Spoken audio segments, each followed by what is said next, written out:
Good morning everyone, welcome back to my channel Aparna blog. আমার কাছের এবং দূরের সকল বন্ধুরা কেমন আছো?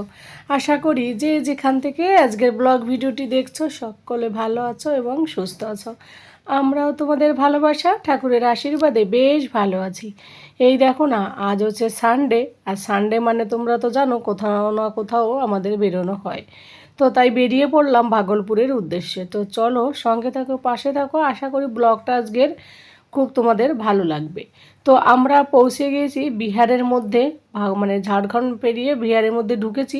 তো এখানে একটা গ্রামের মধ্যে দিয়ে এই রাস্তাটা যায়, তো দেখছি অনেক আরও ওই সামনে চলে গেছে, সেটার আমি তুলতে পারিনি মোবাইলটা বের করতে করতে, কারণ গাড়ি তো স্পিডে যাচ্ছিলো। আমি তো যদিও পরে একটু স্লো করে তোমাদের দেখাচ্ছি। এই দেখো নিচে দিয়ে, হ্যাঁ, রাস্তা দিয়ে জল দিচ্ছে নল দিয়ে, আর সমস্ত মহিলারা মাথায় ঘট নিয়ে যাচ্ছে, নিচে কোনো চটি পড়েনি, যেহেতু প্রচুর রোদ ছিল, প্রচুর রোদ। তো এই রোদের মধ্যে সবার পা ফোস্কা পড়ে যাবে, ওই কারণে গ্রামের লোকজন যার যার বাড়ির সামনে দিয়ে যখনই যায় তখনই কি করে, তারা ওই জল রাস্তা দিয়ে জল দিয়ে দেয়, যাতে এদের আসতে কষ্ট না হয়। যেমন আমাদের ওখানটায় হরিচাঁদ ঠাকুরের ওখানটায় যেমন হয়, ঠাকুরনগরে জল দেয়, এদের এখানে এই জিনিসটা হয়। তো যাই হোক, গ্রামের এত মানুষ, ওর মানে আমি অবাক হয়ে যাচ্ছিলাম। তোমাদের দাদাভাই বলছিল যে শেষই হয় না। তো এর আগে অনেক চলে গেল, সেগুলো তো দেখাইনি তোমাদের, ওই জন্য তোমরা হয়তো বুঝতে পারছো না। কিন্তু অনেক লোক সেজে গুজে লাল হলুদ শাড়ি পরে, এই দেখো বাচ্চা থেকে বয়স্ক সব মেয়েরা এইভাবে ঘট নিয়ে যাচ্ছে। জানি না এটা কী পুজোর জন্য যাচ্ছে, যদিও বটসাবিত্রী পুজো এর আগের দিন হয়ে গেছে, এখন তার কোনো কিছু কি না আমি সঠিক তাও আমরা জানি না। আমরা যদিও গাড়িতে ছিলাম, তো এইগুলো দেখতে দেখতে যাচ্ছিলাম, বেশ ভালো লাগছিলো দেখতে। তো তোমাদের দাদাভাই ওইটাই বলছিল, গ্রামের এত লোক শেষ হচ্ছে না কেন।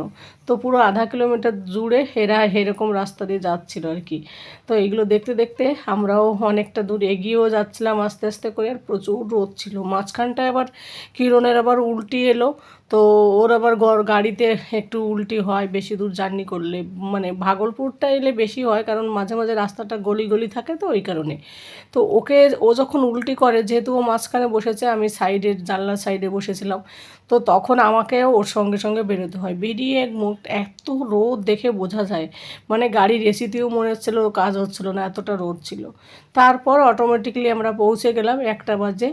এখন চলে এলাম আমরা কেএফসিতে। ভাগলপুর আসবো আর কেএফসিতে আসবো না এমনটা তো হতে পারে না, যতই ক্যালোরি বেশি হোক না কেন, কোনো মানে এই সময় আমার আর কিছু ভালো, মানে আমি এই এই যে খাবারটা কেএফসির যে চিকেনটা, এটাকে আমি বাদ দিতে পারি না কিছুই। তবে হ্যাঁ, যেদিন কেএফসির চিকেন খাওয়া হয় সেদিন আমি ভাতও খাই না, রাত্রেবেলা গিয়েও কিছুই খাই না, এই একটা মাত্রই মিল থাকে, তার জন্য ওয়েটটা না বাড়ার সম্ভাবনা থাকে আমার। যেহেতু আমরা সবাই জানি চিকেন হচ্ছে হাই প্রোটিন খাবার। তো অনেকক্ষণ অর্ডার করে থাকতেও, মানে বসে রয়েছি প্রায় আধা ঘন্টা হলো, তারপরে যে 1:30টার পরে এই যে খাবার নিয়ে এলো। তো ওই ছোট্ট একটা গ্লাস কোল্ড ড্রিঙ্কস তো আমি তো খেতে চাইনি, তা তোমাদের দাদাভাই বললো যেহেতু জল কম খাচ্ছ, আর আমাদের মেয়েদের এই হচ্ছে একটা সমস্যা, কোথাও জার্নি করতে গেলে দেখবে আমরা বেশি জল খাই না, আর তখনই কিন্তু অ্যাসিডিটিটা হওয়ার সম্ভাবনা থাকে। সেই কারণে বললো কোল্ড ড্রিঙ্কসটা খাও, জলের কাজ করবে, তারপরে অ্যাসিডিটিও হবে না, যেহেতু তুমি এই সব খাবার খাচ্ছ। তো যাই হোক, তো ওইদিকে কিরণের জন্য ভেজ চাল আর হচ্ছে বার্গার অর্ডার করা হয়েছিল, আর আমাদের জন্য চিকেন। ড্রাইভার আমরা সবাই মিলে ওই চিকেনটাই খাওয়া হচ্ছিলো। তো চিকেন খাওয়ার পর তারপরে বেরিয়ে পড়লাম, এখন বাজে 2:30। মানে খাওয়ার পরে না আর নড়তে ইচ্ছা করছিলো না, মানে এত মানে খেয়েছি। আর এদিকে গাড়িতে আসতে তো একটু টাইম লাগে, তাই না? রাস্তায় যেহেতু জার্নি, গাড়িতে বসে বসে আসতে পা পুরো লেগে গেছে। তারপর এই যে এই মলটা এলাম, এখানটা সিনেমা হলও আছে। এর আগের বার এসেছিলাম, তোমাদের একটু দেখিয়েছিলাম, সিনেমা দেখতে এসেছিলাম আমরা, সেইবার রেড সিনেমা দেখেছি। যদিও এইবার কোনো সিনেমা দেখবো না, কারণ বাচ্চাদেরকে নিয়ে ওই অন্ধকারের মধ্যে বসে থাকতেও বিরক্ত লাগে। তাছাড়া অনেক কষ্ট করে একটু হাজব্যান্ড আমাদেরকে সময় দেয়, সেই সময়টা আমার মনে হয় গল্প গুজব করে, খেলাধুলো করে কাটানো উচিত, সিনেমা না দেখে। তো আমার ছেলে তো এইগুলো তো অনেক চালিয়েছে, দুর্গাপুর থাকতেও এখন একটু বড় হয়ে গেছে, তবুও দেখি এখনও ওর ভালো লাগে। এদিকে তোমাদের দাদা ভাই আর বিপিন ভাই ওরা ওই যে মাসাজ করছে, এরপরে আমরা যাব আমি আর কিরণ। তো এইদিকে গাড়িতে রেলে চড়বে, গাড়িতে চড়বে, এই সব চড়বে আর কি। তো যাই হোক, গুল্লু এই যে আমাদেরকে না শুনেই দেখো একটা চড়ে পড়লো, মানে চড়ে বসলো। আমি তাই বলছিলাম তুমি তো বড় হয়ে গেছে, এখনও ভালো লাগে? বলে হ্যাঁ আমি এখনও ছোট। তো এই গাড়িতে চড়ছিল, প্রত্যেকটা গাড়িতে চড়তে গেলে 200 টাকা থেকে 150 টাকা নেয়। তারপরে আবার বলছে এই যে ব্লুটা চড়বে। আর এই যে ক্যাশু কী করছে দেখো, ও তো গাড়ি ধরে ঠেলছে। তো ওদের এই এইগুলো কি সিনেমা হলে হয় বলো? বাচ্চারা যত রবিবারের দিন ওদের মা বাবা দুজনকেই পাশে পায়, তখন ওদের একটু একটু ইচ্ছা করে বাবা মার সঙ্গে একটু খেলাধুলো করতে। ওই কারণে আমরা আর মলে গেলেও আমরা আর কি সিনেমা দেখতে খুবই একটা মানে যাওয়া হয় না। আমি ছেলে হওয়ার পরে একবারই সিনেমা দেখেছি, সেটা গত বছর এই সিনেমা হলেই। যাই হোক, তারপরে ও তোমাদের দাদা ভাই আর বিপিন ভাই করার পর আমরা বসে পড়লাম দুজনে, এই যে কিরণ আর আমি, মাসাজ করতে। বডি মাসাজ ভীষণ ভালো লাগে জানো তো। কিন্তু এখানটায় ভালো 25 মিনিটই 150 টাকা, কিন্তু দেওঘরে অনেক দাম নেয়, 15 মিনিটে 200 টাকা নেয়। তো এখানটায় আমি বলছিলাম আমি 1 ঘন্টা বসবো, তা তোমাদের দাদাভাই বলছে 1 ঘন্টা বসবে, কিন্তু আমাদের কাছে তো অতটা টাইম নেই না, তুমি ওই যা হয় আধা ঘন্টাই বসো। আচ্ছা ঠিক আছে, তাই করলাম। আমরা ওইদিকে মাসাজ করছিলাম, আর এইদিকে ছেলে বড় ওই 4 চাকা গাড়িতে উঠলো। তো সাথে বিপিন ভাই ক্যাশুকেও তুলে দিল, ক্যাশুও বসে পড়লো। ওরা বেশ ঘুরছিল, এই যে রিমোট কন্ট্রোলের যে গাড়িগুলো, এই গাড়িগুলো আমার ভীষণ মন খারাপ করে আজও জানো তো। ছেলেকে কিনে দিতে পারলাম না। তখন দুর্গাপুর যে ঘরটায় ছিলাম সেই ঘরটা ছিল খুবই ছোট, একটা বেডরুম ছিল বড়, আর একটা হলঘর ছিল। কিন্তু আমাদের ঘরে এত জিনিস ছিল, সেই ঘরের জিনিসে ঢেকে গেল। তো এই গাড়িটা কিনে কোথায় চালাবে, সেই জন্য শুধুমাত্র এই গাড়িটা কেনা হয়নি। আমার আজও আফসোস হয়, মনে পড়লে ভীষণ কষ্ট লাগে। তো তোমাদের দাদাভাইকে তবুও বলি মাঝে মাঝে কিনবো কি না। তারপর আবার ওই চিন্তা করা হয়, এখানেও তো সেই অবস্থা, সেই ছাদে নিয়ে চালাতে হবে। তো যাই হোক, সেই স্বপ্ন আর মানে কী বলো তো, কিছু কিছু শখ মা বাবারও থাকে, বাচ্চাদেরকে এই খেলনাটা দেবো, সেটা হয় না। আর আর যদি আমরা বাড়িতে থাকতাম, তোমাদের দাদাভাই যদি বাড়ি থেকে কোনো কিছু চাকরি করতো, তাহলে হয়তো এটা কিনে দিতে পারতাম। এটা নিয়ে খুব একটা আমার একটা ভীষণ একটা আফসোস হয় আর কি। যাই হোক, তবু আর কি করা যাবে। তো এই যে ছেলে এইদিকে গাড়ি চড়ছিল, আর ওইদিকে তো আমরা এক্সারসাইজ করছিলাম। প্রত্যেকবারই মলে আসলে এই জিনিসটা করা হয়। আর কেশু তো প্রথমবার চড়ছে, ওর তো ভীষণ খুশি। আর এরপরে ওরা হচ্ছে ওই রেল যেটা আছে, রেল গাড়ি আর কি, ওটা এর আগের বার আমরাও চড়েছিলাম, তোমাদেরকে সেই ভিডিওগুলো শেয়ার করেছিলাম। এই যে রেলগাড়িটায় ওরা এবার চড়লো, তোমাদের দাদা ভাই আর হচ্ছে গুল্লু, আর ওইদিকে হচ্ছে বিপিন ভাই আর ক্যাশু। তো ওরা 4 জনে মিলে এই যে রেলগাড়ি, যে বিপিন ভাই ওরা পিছনে রয়েছে, ক্যাশু আর ও, আর তোমাদের দাদা ভাইয়ের আরিন হচ্ছে সামনে বসেছে। তো গত বছর আমরা বসেছিলাম, ওরা এক্সারসাইজ করছিল। তো এইবার ওরা বসছে, আমরা দুজনে বসে বসে এক্সারসাইজ করছি। আর সম্পূর্ণ মলটা মানে গুল্লুই ভিডিও করে দিল সম্পূর্ণ মলটা চারি সাইডে। এই মলটা না অতটা লোকজন আসে না কেন জানি না, তার জন্য এরা এসিটা কম চালায়, তো এত গরম লাগে। যদিও বিকেলবেলার দিকেই মলটায় প্রচুর লোক হয়, উপরে যেহেতু সিনেমা হল আছে। তো যাই হোক, ছেলেমেয়েরা আসে কলেজের একটু সাইডে, আর মেইন সিটি থেকে একটু সাইড করে দিয়েছে 10-15 মিনিট, কারণ কি এটা অনেকটা বড় জায়গা লাগবে এই কারণে। তারপর আবার নিচে খেলাধুলোর ব্যবস্থা আছে, বাইরে গেটের বাইরে জাম্পিং বাগারা, এটা ওটা অনেক কিছু আছে। তো মলটা অনেকটা বড়, যেহেতু জায়গাটাও বেশি লাগে, ওই কারণে একটু সাইডে করেছে। তারপরে এই যে আমরা একটুখানি ওইটা করতে করতে, এই যে এই ছেলেটা আবার এইগুলো মানে রেলে যেটা ঘুরলো, এটা 5বার পাক মানে ঘুরলো আর কি, অনেকটা বড় এরিয়া নিয়ে, কিন্তু গাড়িটাই বেশি ঘুরে না, ওইটাই বলছিলাম আমি। তো যাই হোক, এদিকে তোমাদের সঙ্গে কথা বলতে বলতে আমাদের দুজনের টাইমও প্রায় কমপ্লিট হয়ে এসছে। সেটাই আমি আর কিরণ বলছিলাম যে আমার তো ঘুম পেয়ে যাচ্ছে, আমার না আর উঠতে ইচ্ছা করছে না। তো তোমাদের দাদা বলছে তাহলে তুমি এখানে ঘুমিয়ে থাকো, আমরা ঘুরে টুরে বাড়ি চলে যাই, এইসব নিয়ে হাসাহাসি করা হচ্ছিলো। যাই হোক, এখন এখান থেকে উঠে একটু উপরের দিকে যাব।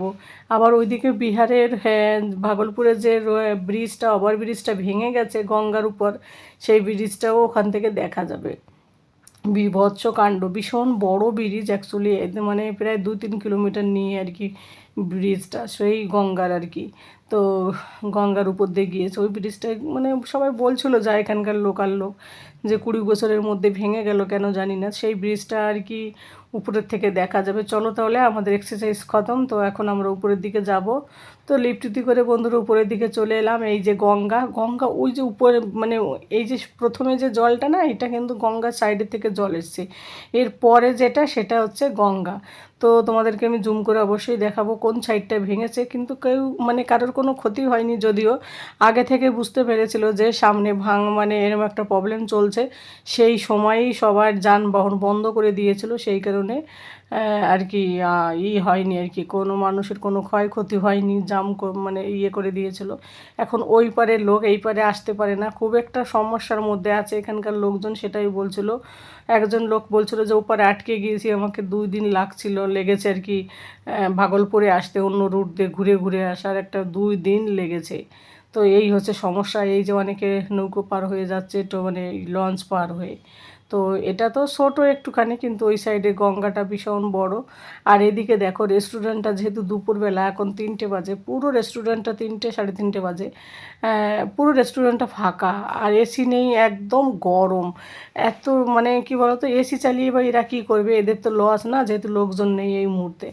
তো যাই হোক, এরা এসে এখানে আইসক্রিম খেলো, আর আমি যেহেতু ওখানটায় চিকেন খেয়েছি, তাই ভাবলাম নিজের জন্য একটা হেলদি খাবার চুজ করি। তো আমি একটা ডার্ক চকলেট নিলাম, সেটা থেকে আবার এদেরকে একটু বাইট দিয়ে বাকি বাইটগুলো আমি খেলাম, আর ওরা সবাই আইসক্রিম খাচ্ছিল। তো কিরণ আমাকে বলছিল অনেকবার, দিদি আজ তো খাও আইসক্রিম। আমি বললাম না, কেন কি বলো তো, প্রত্যেকবার ওদের সঙ্গে বাইরে যাই, আইসক্রিম খাওয়া হয়, বেশি করে কোল্ড ড্রিঙ্কস খাওয়া হয়, তখন এই করে করে না 3 বছরে আমার ওয়েটটা বেড়ে গেছে, নইলে আমার ওয়েটটা এত বাড়েনি। তো ভেবেছি যেখানেই যাই না কেন হেলদি খাবারগুলোই চুজ করব আমি, মানে সেটা যে যাই বলুক না কেন, আমার কোনো প্রবলেম নেই। আর চিকেনটা তো সবসময় আমি হাড্ডি ছাড়া যে মানে যে চিকেনগুলো সিবড়া টাইপের আর কি, সো সেই সাইডগুলোই খাই, যেটা হাই প্রোটিন থাকে। লেগ পিসটা খুব কম খাই, আজকে একটা যদিও লেগ পিস খেয়েছিলাম, স্মোকি যে চিকেনটা সেইটারই। তো চিকেন খাওয়ার সময় আর অতটা ভিডিও করিনি, কারণ এত দূর জার্নি করে সে খিদে পেয়ে আর ইচ্ছে করে না। সকালবেলা যেহেতু 3 চামচ ছোলার ছাতু দিয়ে একটু জল দিয়ে গুলিয়ে খেয়ে এসেছিলাম, তো বুঝতে তো পারছো কেমন খিদে পায়। তো রাস্তায় জলও খাওয়া হয়নি, যেহেতু আবার বাথরুমে যেতে হবে আর কি, মেয়েদের হচ্ছে এই একটা সমস্যা, বাথরুমে যাওয়া নিয়ে রাস্তায় বেরোলে। তো জলটাও কম খেতে, আর প্রচুর রোদ, এই রোদের মধ্যে যদি জল না খাওয়ায় আরও অবস্থা খারাপ। তো বাড়ি থেকে 1 লিটার জল খেয়েছি, এবার এখান থেকে গিয়ে ঘরে গিয়ে আবার ভেবেছি 1 লিটার খাবো। আবার মাঝখানে যখন মলে ঢুকবো, অন্য মলে, তখন ওই মলে আবার বাথরুম থাকে, তাও যা নোংরা থাকে, মলের বাথরুমে যেতে উল্টে আসে, তো ওখানে গিয়ে আবার একটু জল খাবো, এই হচ্ছে প্রবলেম। তো যাই হোক, এই লোকটা বলছিল যে আমি ওপারে ফেসে গিয়েছিলাম সেই দিন, ওখান থেকে ফেরার পথে তো আমার 2 দিন লেগেছে এই পারে আসতে, মানে এত মানে অসুবিধা হয় এখানে আসা যাওয়া আর কি। তো এইটাই হচ্ছে মেইন ছিল আর কি। তো সেই ব্রিজটা কোথায় ভেঙেছে সেটা আমাদেরকে দেখাচ্ছিলো, ওই সাইডটায় ভেঙেছে, যদিও এখন কাজ চালু হয়ে গেছে, তো আশা করি জলদি হয়ে যাবে। তো আমি এবার বললাম জোড়া লাগালেও তো আবার সেই অন্য সাইডেও তো ভাঙার সম্ভাবনা থাকবে, নতুন করে বানালেই সবথেকে মনে হয় বেটার হয়।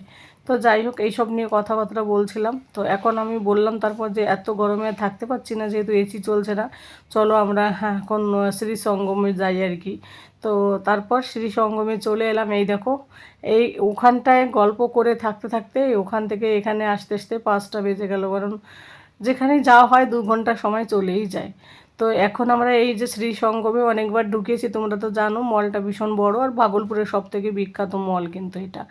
তো এখন এখান থেকে কিছুটা কেনাকাটা করব, কিছুটা কেনাকাটা বলতে আমাদের তেমন কোনো কিছু কেনাকাটা না, যেহেতু গুল্লুর বার্থডে এসছে, বার্থডের জন্য একটা ড্রেস কিনবো, আর ওরাও মানে আমার ছেলেকে বার্থডের জন্য গিফট কিনে দেবে আর কি, বা জামা কাপড়ই কিনে দেবে, তো সেইটা আমিও এলাম। তো ওরাও ব্র্যান্ডেডই দিল, আমরাও ব্র্যান্ডেডই দিলাম, ওরা দিল মন্টে কার্লোর, আর আমরা দিলাম কি কোম্পানি একটা নাম আমার খেয়াল নেই ঠিক, কিন্তু দুটোই মানে হাই কোর্সের আর কি। তো দামটা ওদেরটা তোমাদেরকে দেখালাম না, আমাদেরটা কি ঘরে গিয়ে দেখাবো। আর এখন আমাদের শপিং কমপ্লিট, এখন আমরা ঘরের দিকে যাচ্ছি। তো আমি কিছু কুর্তি দেখছিলাম, তা সেরকম পছন্দ হয় না, কুর্তি সেইভাবে আমি পরিও না, এখন থেকে ভেবেছি আর কুর্তি পরবো না। তো যাই হোক, তারপরে ওখান থেকে আমরা বেরিয়ে পড়লাম, সেগুলো শেয়ার করলাম না। তো বেরিয়ে এসে ক্লান্ত হয়ে গেছি প্রচুর। আর এই যে কী কী কিনেছি সেটা একটু দেখাচ্ছে, এই যে একটা ব্যাগ কিনেছি আমি, আর আমি যখনই যাই একটা না একটা পার্স নিয়ে আসি, ছোটো পার্স আমার ভীষণ পছন্দ, এটা 800 টাকা নিয়েছে, মানে 800 টাকা থেকে 5 টাকা কম আর কি, 795 নিয়েছে আর কি ব্যাগটা।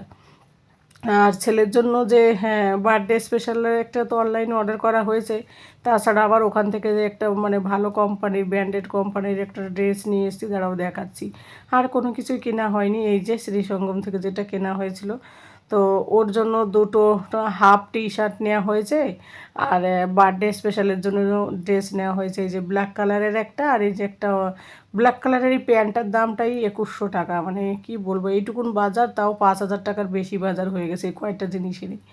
তো প্যান্টটাই 2100 টাকা, আবার জামাটা আসছে 1500 টাকা।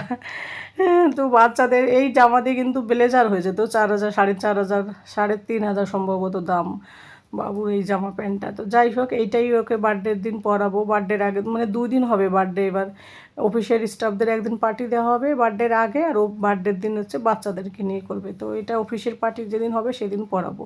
আর এই যে গ্রিন কালার আর একটু হালকা মিষ্টি মিষ্টি কালারের এই দুটো টি শার্ট দিয়েছি গরমেতে পরার জন্য। যাই হোক, এরপরে আর একটা চটি কিনে দেওয়া হয়েছিল, সেটা 500 টাকা নিয়েছে। সে চটিটাও ভালো, দেখাবো তোমাদের লাস্টে।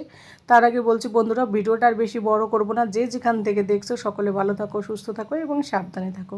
আর এত সময় আমার ভিডিওটি দেখার জন্য তোমাদের সকলকে অনেক ভালোবাসা এবং অনেক অনেক ধন্যবাদ। আর অবশ্যই লাইক করে জানিও এবং একটা কমেন্ট করে জানিও কেমন লাগলো। আর দেখো চটিটা কেমন হলো সেটাও জানিও। তো আজ এই পর্যন্তই, টাটা।